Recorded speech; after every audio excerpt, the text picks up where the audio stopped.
Selfie దిగుదామని చెప్పి భర్తను బ్రిడ్జిపై నుంచి వరద నీటిలోకి తోసేసిన ఘటన గుర్తుంది కదా.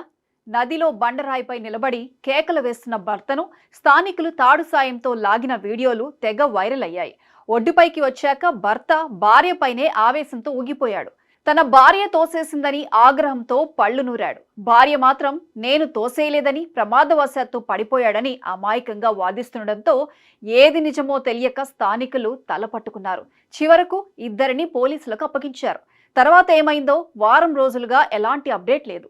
వివాదం సద్దుమణిగిందేమోనని అందరూ అనుకుంటున్న తరుణంలో సంచలన విషయం వెలుగులోకి వచ్చింది. భర్తపైనే కేసు నమోదు చేయడం సంచలనం సృష్టిస్తోంది. నదిలో నుంచి బయటపడ్డ తాతప్పది కర్ణాటకలోని రాయచూరు జిల్లా దేవసూగూరు గ్రామం. అతని భార్య గడ్డెమ్మది యాద్గిర్ జిల్లాలోని వడ్డేగేరి గ్రామం. వీరిద్దరికీ 3 నెలల క్రిందట పెళ్లి జరిగింది. నదిలో నుంచి భర్త ఒడ్డుకు చేరిన తర్వాత వాదులాడుకుంటున్న భార్యాభర్తలను స్థానికులు పోలీసులకు అప్పగించారు.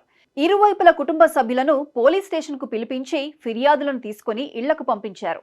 దర్యాప్తు ప్రారంభించిన పోలీసులు పెళ్లి కార్డు సహా ఇద్దరి ధృవపత్రాలు అడిగారు.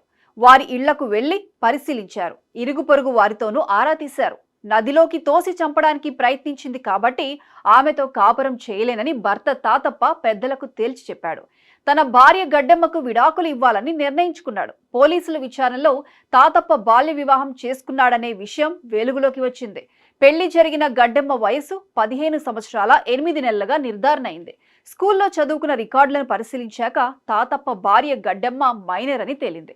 దీంతో తాతప్పపై చర్యలు తీసుకోవాలని రాయచూరు జిల్లా బాలల రక్షణ అధికారికి పోలీసులు లేఖ రాశారు.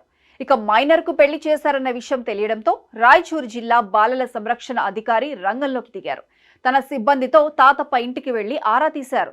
సిడిపిఓతో పాటు గ్రామ పంచాయతీ సిబ్బంది, కుటుంబ సభ్యులు, ఇరుగు పొరుగు వారితో పాటు బంధువుల నుండి కూడా వివాహం గురించి సమాచారాన్ని సేకరించారు. ఇక జూలై 21 లోపు సరైన పత్రాలు అందించకుంటే బాల్య వివాహ చట్టం కింద ఎఫ్ఐఆర్ నమోదు చేస్తామని ఇరువురి కుటుంబ సభ్యులకు పోలీసులు వార్నింగ్ ఇచ్చారు.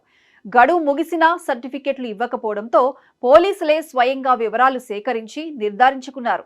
తాతప్పపై పోక్సో సెక్షన్ కింద కేసు నమోదు చేశారు. భర్త తాతప్పను తానే నదిలోకి తోసేసినట్లు భార్య గడెమ్మ పోలీసుల ఎదుట నేరాన్ని అంగీకరించడంతో ఆమెపై కూడా కేసు నమోదు చేశారు.